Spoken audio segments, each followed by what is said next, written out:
What's going on, Trailblazers? Sam here, back at it again for another video. Hoyoverse just officially released the specifics of Sparkle's kit, and it's spicy. Spicier than even I was anticipating. So I wanted to take a minute to go over her kit, but I also wanted to discuss how I think she'll be best utilized upon her release. Now, as we know, Sparkle is a 5-star Harmony quantum character, and she's kind of Bronya-esque. She can give your character's crit damage, she can move them ahead in the action order, but on top of that, she can also increase your total max skill points as well as recover skill points. So on paper, she seems absolutely insane.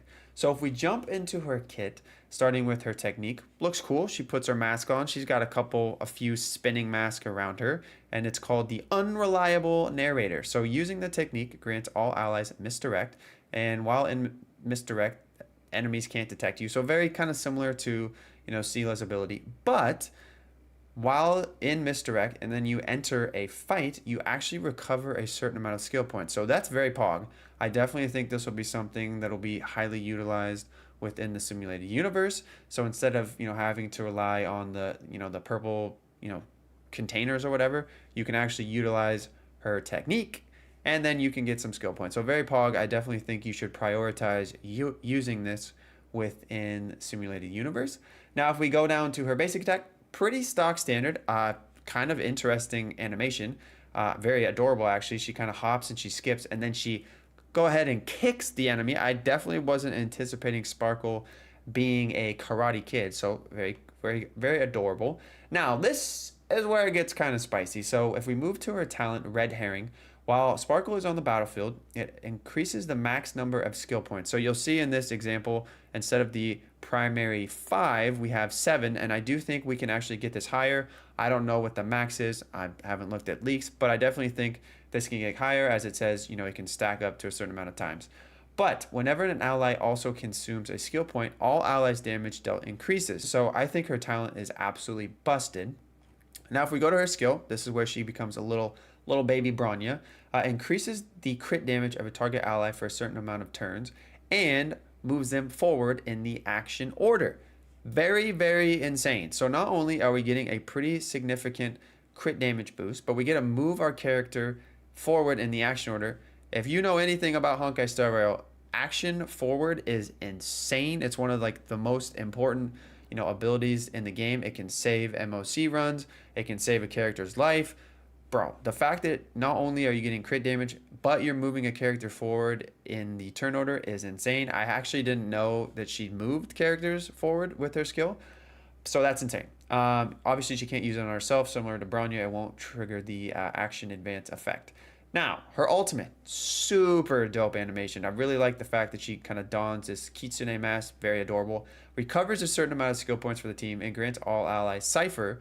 For all allies with Cypher, each stack of damage boost effect provided by her talent additionally increases by a certain amount of percentage. So, cracked. Definitely think she's going to be a very well-rounded character. I do think at her initial release, there's definitely some more characters and team comps that she's going to flourish in, but obviously I do think there's going to be future characters, future DPSs that I think she'll synergize with very well as well.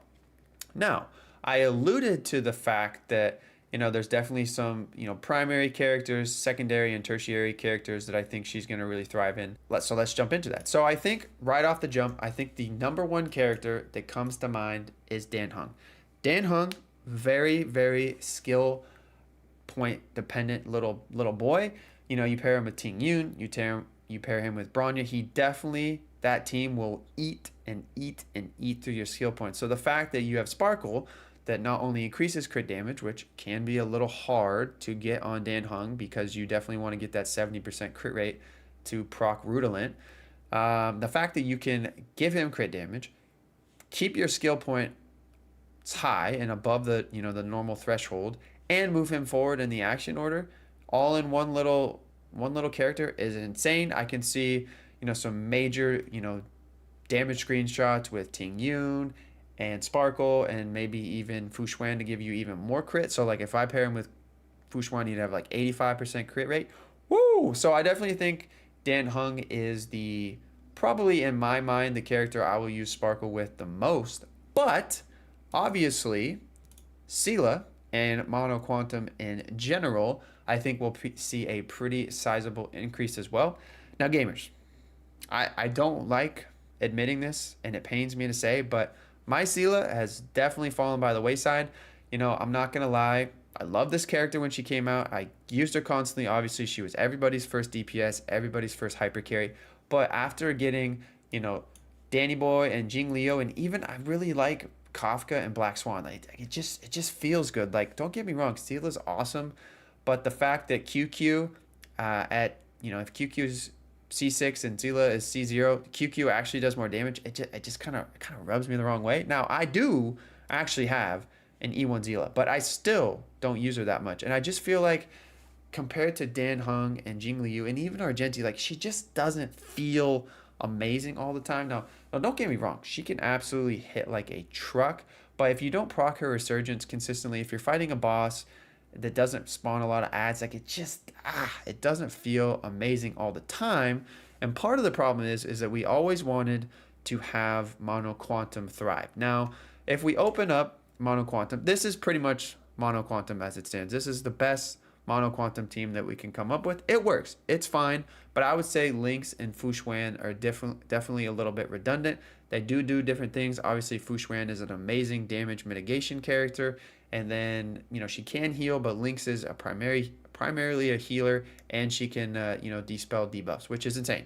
So pairing them together is cool for survivability, like you'll never die, but you definitely lose out on a significant amount of damage. So if we swap Lynx out for Sparkle, not only do you have, insane damage mitigation, but Fu Xuan does give you 12% crit rate, which is awesome, coupled with the fact that you get a significant crit damage boost from Sparkle, and you can do a sizable amount of defense shred to the enemy.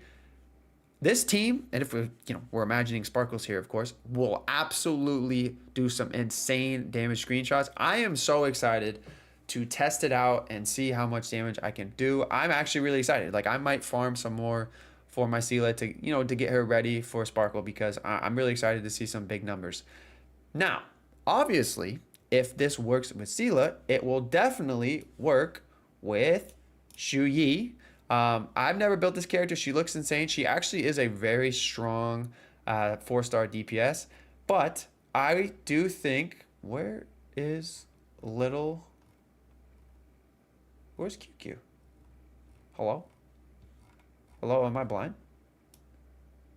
Right there, I'm blind. Obviously, it'll work very well with QQ as well. So, I think Mono Quantum is about to shine. I do think we've been kind of, Quantum stands, myself included, have been kind of hoping and waiting for this moment to come where, Mono Quantum can thrive. I think if you have Sela, you should rejoice. I think if you have Dan Heng, you should rejoice. If you're a QQ main, I know there are a lot of QQ mains out there. I think you're going to be, living it up, because Sparkle is coming.